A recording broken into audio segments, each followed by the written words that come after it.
Hey y'all, welcome back to my channel. Today we are going to make just a little country supper. Nothing special, just a little bit of this, a little bit of that I purchased at the store this week. Today is going to be some cube steak, and we call it chicken fried cube steak. You just literally roll it in flour, put it in your hot grease, and season salt and pepper both sides, and that's about it. I've also got some potatoes that I boiled, so I'm going to make mashed potatoes, and we're going to have mac and cheese with it. It's just a lot of not really homemade things, except for the mashed potatoes and the meat, of course. So a little bit different today.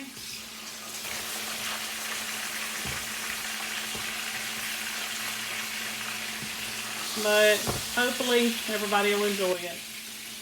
Okay, let me move the camera and we'll work on the mashed potatoes. Okay, y'all. So I boiled about, peeled and boiled about 6 russet potatoes. Now, russet potatoes are incredibly dry. So, but, you know, they're the cheapest, as far as I know, potato that you can buy. So those are the ones that I typically buy because we still have a family of 5, and you know, just have to, I've got to do what's more budget friendly for us. So that's what we do. I've got some kosher salt in here, some pepper. I've got about 4 tablespoons of real unsalted butter.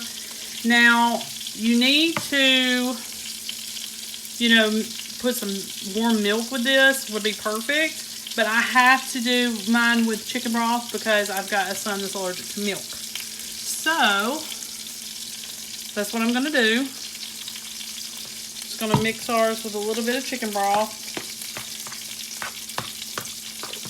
and you can do either or, doesn't matter. Equal parts milk or chicken broth, either one. I just keep mixing it until it's, you know, the consistency I want. I make sure that everything's warm or hot, preferably. I had to let this sit for a minute because I was busy with the steak, but normally this is piping hot, and I don't have to use the microwave to help with it.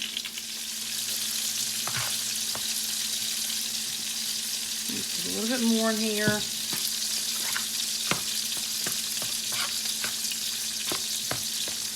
And that's about it. Sometimes I'll add a little bit more butter just to make it really good and buttery. But it really doesn't take much to kind of make them a little bit soupy. Not a lot, just a little bit. I'd say probably close to a cup worth. Just depending on how you want it. Some people like a little bit wetter. Some people like a little bit drier. So it's just whatever you prefer. Alright, let me finish the mac and cheese, and then I'll get everything plated up, and I'll be right back. Okay, y'all, this is the finished product. Cube steak, mac and cheese, mashed potatoes and gravy, and some turnip greens. All real simple, economical type meal. Cheap, easy on the budget, you name it. This is perfect. The only thing that cost the most was the cube steak, and I got it at a reduced meat rate, which was like $11 for a pack of 7 or 8 steaks. And the turnip greens, my family doesn't like anything in them but salt and pepper sauce. So usually if I don't cook them from scratch, I just heat up a couple of cans of turnip greens and make them that way because they love them no matter what. But you can also pair, like maybe even put a,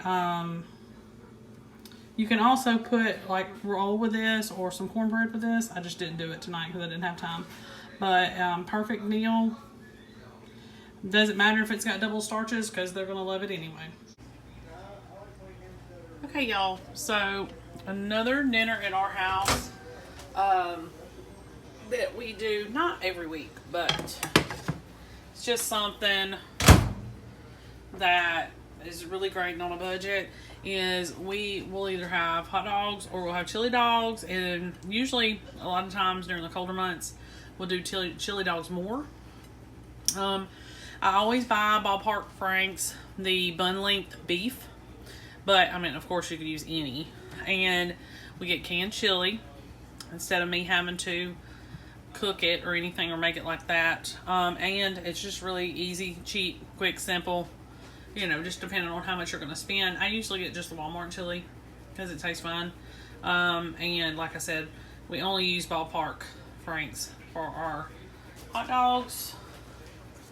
So I just use, I'm making my son's plate for me, for him right now, so that I can show y'all.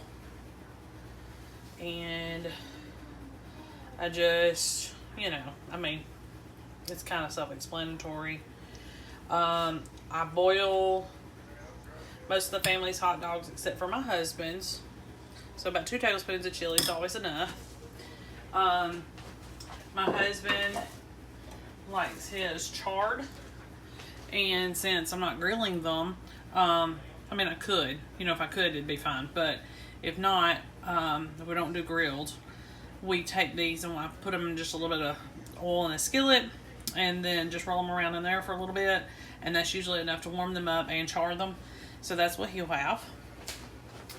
And then my 14-year-old, he wants Frito pie.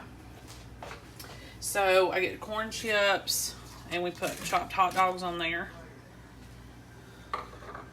And some chili. And you can either do shredded cheese or I just put a slice of Kraft cheese on there, and heat it up microwave, and he loves that.